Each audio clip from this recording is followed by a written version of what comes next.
My name is Andrew Guttel. I'm with EAA Tools and 985 Consulting, and I'm going to talk to you today about all of the tools that are included in EAA's Standard Expeditionary Toolkits for the 860 platform. The Standard Expeditionary Toolkit comes in two cases. We'll be talking first about case one, and we'll be going through it. Every toolkit comes with an inventory board of not only where it's located, but its noun nomenclature. It also comes with an information catalog that will tell you all about the tool and how it's used in the aircraft. So starting in the upper right-hand corner of the case is the EAA filter bowl removal tool. This is for a Lima, Mike, or subsequent aircraft. This grips a hold of the oil filter bowl on the main transmission and allows you to easily and cleanly remove the transmission filter bowl.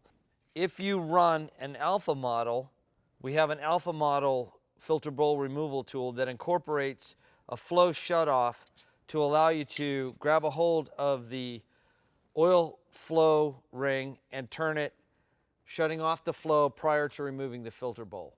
The removal and installation of the filter bowl are the same on either model, but the alpha model comes with the integrated flow shutoff ring.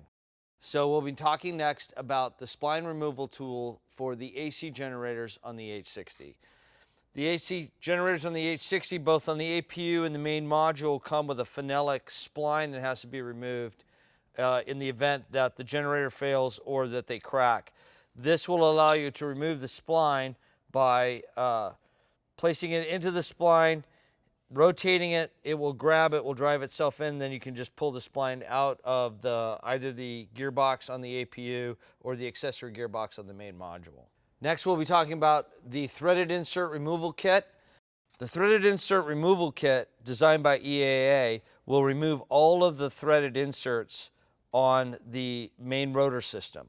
It will remove the threaded inserts for the lower pressure plate, the damper brackets, and the main spindle assemblies. Also included in this kit are two of the Allen key sizes required to use the balance Allen keys on the high-speed shafts on the engines. The EAA toolkit also includes a stabilator stuck bolt removal tool. This is a pretty standard tool that was in the back of the maintenance manual. We've just included it because it is a useful tool and it's made to exacting standards. You don't have to worry about any deviation from any other machine shops. This is how the Army's designed it years ago. The elastomeric bearings on the main rotor pitch control rods can be a little bit difficult to align when removing or installing the pitch control rod. EAA has designed a brace to allow you to align the lugs in order to install it. You turn the handle and the two dies will reach up and grab around the elastomeric bearing lug and allow you to align it and slip it into place, reducing your risk of damage to the pitch change horn. Included in the kit are the crow's feet required to adjust your main rotor pitch change rods when doing a track and balance, and the standard sizes for the flight control rods on the deck when doing rigging. EAA has included two of the main rotor chip detector removal tools in the kit. These will shut off the flow and remove the chip detector using a standard 3/8 drive extension and socket wrench. The tail rotor inspection tool is also included in the kit. There are two of them. These are for the Alpha and the Lima. The Mike model, if you have it, requires a different sizing and you need to specify that when ordering the kit. The trait inspects all three critical measurements on the tail rotor: the slip ring gap for the de-ice, the bolt extension length for the pressure plate, and the interrupter gap on the IV hums system. There are two of them included in the kit, and they each come with their own certificate of compliance. We have redesigned the spanner wrench for the tail rotor nut. This actually fits. If you fedlog the original one that is found in every tool room in the Army, it's made for a 3.5 to 2.5 inch nut. The nut on a UH-60 is a 2-inch nut. That's why it's never quite fit perfectly. This is made for a 2-inch nut on the UH-60 specifically. we've included a die for pushing out the pilot bushing on the outboard retention plate on the tail rotor when doing phase maintenance, or when you've torn down a tail rotor and you discover that there's some corrosion or missing Teflon on the pressure plate bushing. You can push this out using any arbor press. It pushes it out and installs it. We've included an 11/16 8-inch torque adapter, 3/4 inch drive, and this is for torquing the 2 bolts on the main module that are underneath a rotor brake if it's installed on your aircraft. So if you have a Golf model or a Mike model, these will reach up underneath the rotor brake and get to those 2 bolts that are under there, and you can do whatever torque checks you need to do on that. Otherwise, you have to take the entire rotor brake assembly off, and that's just a big time waster. So we've also designed a seal puller for the UH-60. We've included a piece of Delrin right here that will protect the spline on the output shafts or the input shafts, so there's no damage that'll occur to that and cost you a gearbox.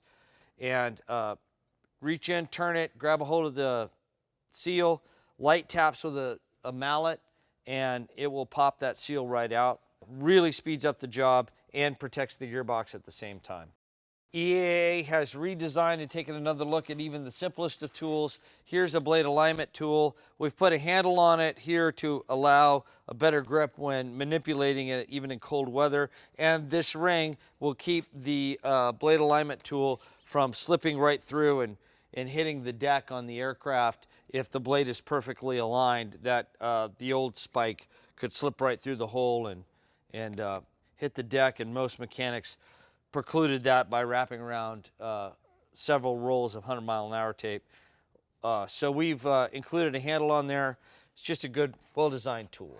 Tray 2 of box 1 only includes 3 tools, but they're very important tools. Tray 2 includes the entirety of the spindle puller. We have the drive rods. We have the push pins. We have grease so you can lube it all up. Put in an extra nut for the push plate, and we have 3 drive feet that can be replaced on the drive rods if they get worn out. Tray 2 includes a star plate, which is pretty much a staple of any UH-60 maintenance activity. For taking apart your tail rotor, we've included these 2 hooks on there so you can hook it on to your maintenance stand. You can do hands-free, take apart your shimming, take apart your bolts, put your stack-ups in the appropriate place. EAA has also done a fantastic job of updating the pitch beam puller for the UH-60. Some of the key improvements are it's been lightened up quite a bit. We removed material where it could be removed. We put on a quick release pin for the bottom press plate, put it around the pitch beam, and lock it around the pitch beam shaft. We've also moved the drive point on the threads to the outside where I can use a standard ratchet wrench. And we've changed the fine machining thread to this Acme thread. Also, we've included a small handle that's been engineered so the mechanic doesn't have to hold the inside of the pitch beam while he's tensioning it. So when it all comes off, it doesn't come flying at him, or it doesn't reduces the risk to his hands. So he can hold it on the outside, work the tool, it'll pop off, it's all right here, it's all contained, comes off the aircraft. So these are all really good improvements of the standard old pitch beam puller. That concludes everything that is found in case 1 of the standard expeditionary toolkit.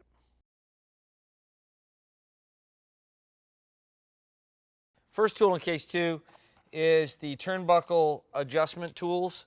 We included 2 of them. There's 2 cables. They're both need to be engaged when you're adjusting cables, otherwise it takes too long. It comes with this piece clamps around the turnbuckle and it holds the cable still while you make your adjustments. And then it has a turnbuckle wrench that will clamp around the turnbuckle itself, and you use just hand pressure to adjust the tension on the cable. Case 2 includes a 3/4 inch spline torque adapter. This is thinned specifically for getting behind the strike plate on the anti-flap on the main rotor spindles when doing your 9 to 11 torque checks. It precludes you from having to take the strike plate off to get to those 2 bolts. We have a flight control bearing press. So every bearing that is found on the UH-60 flight control deck needs to be checked, and if they're corroded, replaced. What this tool allows you to do is just a comprehensive stack of presses, the males and the female. So you have 2 size bearings on every flight control rod. On the deck, we have just 1 standard size female. You don't need to change for that, but we have the small bearing and the large bearings, and this allows you to replace those bearings pretty easily as you're going along. Case number 2 includes a 1 7/16 torque adapter for the main landing gear strut. I can access the nut on the lower strut behind the main landing gear brake assembly. That precludes me from having to take off the brake in order to replace a strut or do a torque check. Conversely, on the upper strut, I can use this as a wrench to start the nut, and I can use a breaker bar with an extension to torque the nut on the upper strut. It has enough clearance that you can torque it around the airframe. A very low profile 9/16 socket for doing the lower pressure plate. A very thin walled 3/8 deep well for taking off the collective balance spring when doing rig. We have the spindle blade washer alignment tool. So the washer that is on the main rotor spindle that sometimes gets knocked off, and the one that's on the main rotor blade that sometimes gets knocked off. We have a press in there to set those, and appropriate amount of pressure with 2 Delrin inserts, each specifically designed for either the blade or the spindle. We have a socket for the main landing gear. It's a 2 1/4 inch socket for the main landing gear nut, so you don't have to try to use a crow's foot. The crow's foot gets kind of awkward. It's very hard to put on your 75 foot-pounds of torque. This will allow that to be more easily accomplished. It also comes with, because it's a 3/4 inch drive, we have included a 1/2 inch to 3/4 inch adapter. We've included the 3 standard torque adapter sizes that you kind of need for a UH-60, the 3/8, 7/16, and 9/16. They're very standard. These are found in most general mechanics toolboxes, but we also understand that it's a special tool that often people are looking for. These are for torquing the bifollowers post in pre-phase. These, we have the 2 sizes of the 2 bolts that are there. There's a 1 1/16 bolt, there's a 15/16 bolt. You slip these over the 2 bolts on the bifollower weights, and you can torque the nuts. They'll work in opposition of each other, holding it steady enough to apply the torque to the nut. Also included is the standard Z-bar. This has been around since the invention of the UH-60, so we've included it. But what we have included is a 3/4 inch drive 11/16 impact socket that fits onto here. No more sharing off a 3/4 to 1/2 inch adapter with a 1/2 inch 11/16 socket. This is made to take the amount of torque that holds the bolt in for the main module. EAA Tools has developed a torque adapter for the 4 bolts holding the tail pylon onto the tail boom.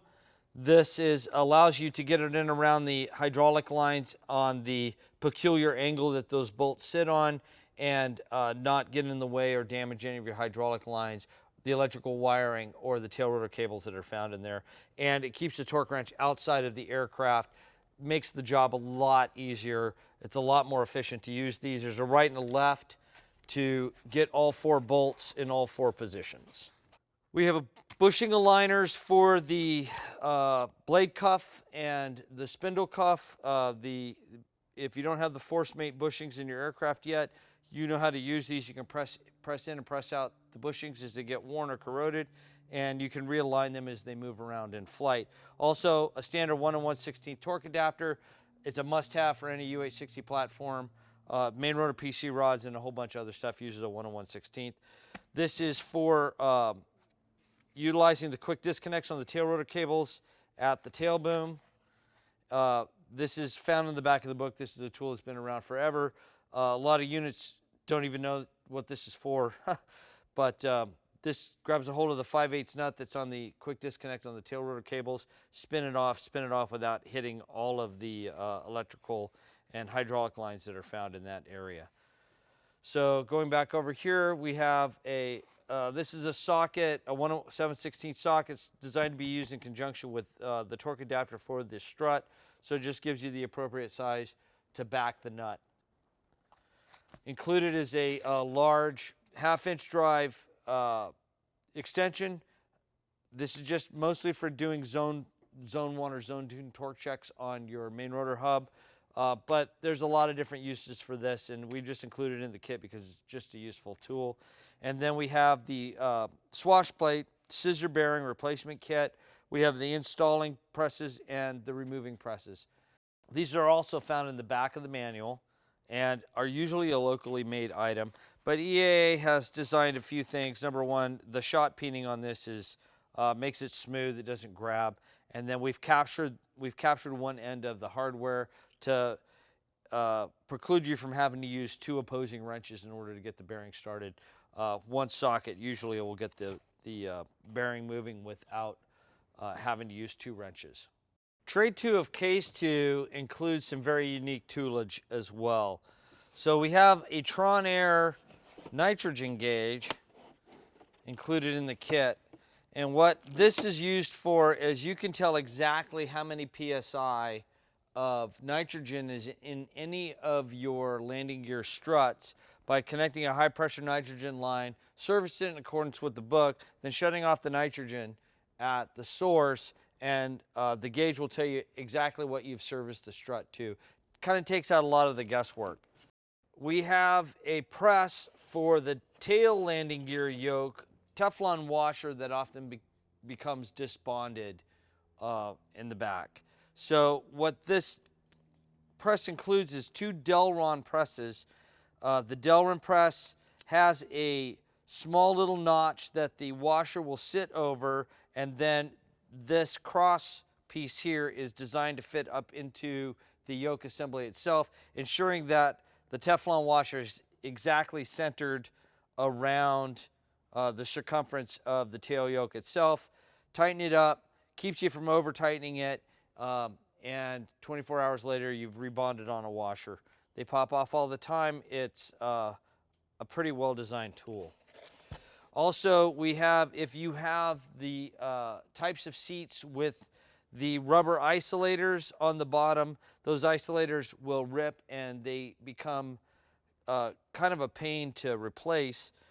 We have a press that will remove and install the rubber isolators on the seats. We also have this is to press out the spherical bearings on the main rotor dampers while the damper is installed on the aircraft. So you only have to remove the appropriate side. If they're both bad, then you can use this press on an arbor, as well as you can use 2 wrenches to tighten it down, and you can actually replace the bearing on the aircraft without having to remove the entire assembly from the aircraft. We also have the standard presses that are found in the back of the book for removing the sleeve bearing on the conical elastomeric bearing on the main rotor spindle. But one of the things that we noticed during experimentation while doing that procedure was there was no good way to hold the conical bearing level on an arbor press in order to keep the die from canting while pressing into the sleeve bearing and potentially damaging the inside of the conical bearing. So EA Tools developed a stand that you place on your arbor press. The conical bearing sits on top of this, and this is large enough that you use the presses and you can push the sleeve bearing down into this and through, and it keeps it all very centered while you're pushing a new bearing in and while you're pulling the old bearings out. So the other thing I'd like to say about this is all of the steels in all of these tools is all electroless nickel and or black oxide plated for corrosion and abrasion protection.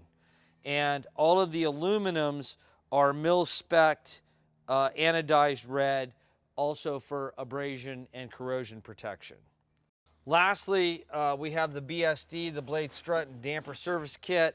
We're going to talk about this. This is quite a few pieces, but this kit is designed to service every component that requires hydraulic servicing on the UH-60. I have a strut bag that has all of the connectors and bleed lines and all of the appropriate sized fittings to fit into all the holes. The TM, the technical manuals that maintain these aircraft, refer to various hydraulic fittings that aren't found in any toolkit. You have to come up with them yourself. So we've included them. We have one for the strut. I have an entire kit for the brake that includes rigid lines that I can reach down and get the slave cylinders on the co-pilot side, and I can get to the bleed plug on the back of the brake without getting too confined or restricted in my hookups, and I can work outside of the brake and outside of the seat well cavity, and that makes things a lot easier, a lot smoother operation, a lot cleaner too. Also, we have a kit for servicing the dampers, and we understand there are the book says there's two different ways to service the dampers, and we understand that. We've included a kit for both ways. We have an off-aircraft service that you can do on the dampers that will 100% remove all of the air from the damper. That's something that's usually done like at a major inspection, a PMI or a phase inspection. And then we have the on-aircraft way, and this is the most common way, but we've included in this, this is a little work aid that will, used appropriately, this will grab a hold of the damper indicator.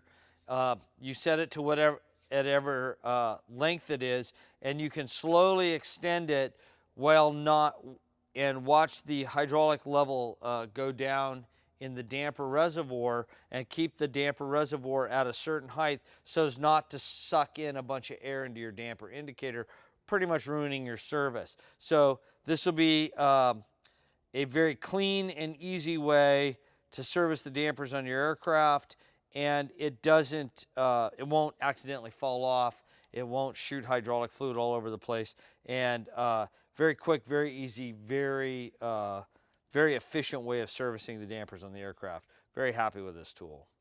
So we have just discussed the entirety of the Standard Expeditionary Toolkit from EAA Tools. Gives you an idea what's in all these cases and gives you an idea what all these tools are used for. I appreciate your time. Once again, I'm Andrew Gettle with EAA Tools and 985 Consulting.